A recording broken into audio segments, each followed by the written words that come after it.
కలిగిందని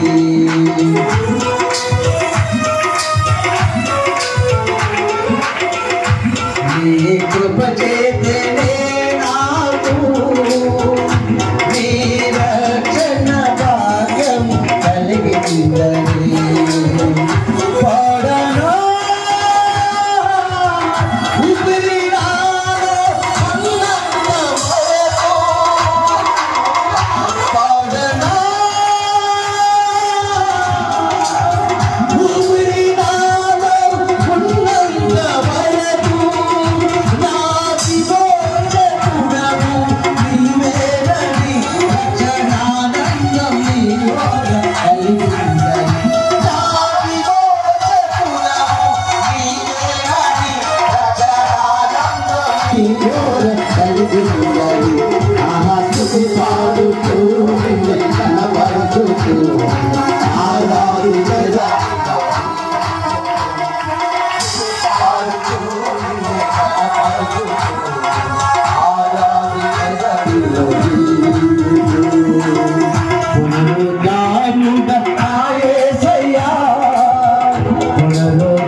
చెప్పాలని వచ్చాను, కానీ నా ప్రభువు ఇంతే చెప్పడానికి అనుమతి ఇచ్చాడు.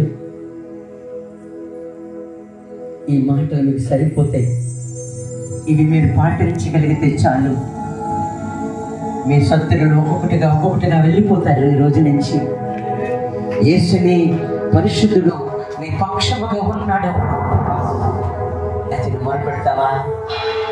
నువ్వు ఒక తీర్మానానికి వస్తావా? ఓ భర్త ఒక తీర్మానానికి వస్తావా?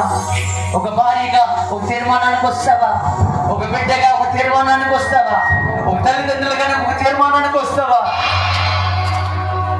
నీ ఇంటిలో ప్రార్థన దూపం అవుతుందా? ఇంటిలో ప్రార్థన చేస్తూ ఉన్నావా? నువ్వు మొరపెట్టడం నేర్చుకున్నావా? అంగలార్చే విద్య నీ దగ్గర ఉన్నదా? పశ్చాత్తాపడే హృదయం నీ దగ్గర ఉన్నదా? నువ్వెన్ని సంవత్సరాల క్యాలెండర్లు మారుస్తున్నావు కానీ నీ మనసు మారలేదు. పేపర్ తిప్పుతున్నావు ప్రతి నెల పాత క్యాలెండర్ ఇసిరిసావు, కొత్త క్యాలెండర్ ధరింపు చేసావు. ఇంటికి క్యాలెండర్ మారింది కానీ నీ క్యారెక్టర్ మారలేదా? నీ